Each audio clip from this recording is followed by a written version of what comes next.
Assalamu alaikum. Today I am sharing you the recipe of cake. This is 5-minute microwave cake, and we can take 1 cup flour, half teaspoon baking powder. First of all, we have taken 3 eggs and add half cup sugar. Now after adding the flour, we add some milk. Now I added cocoa powder in it and add 3 tablespoon oil.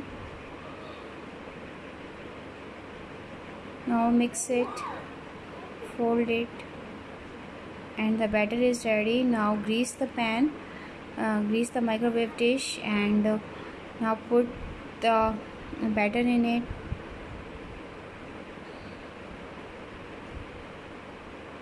And put in the microwave for 5 minutes. After 5 minutes, your cake is ready.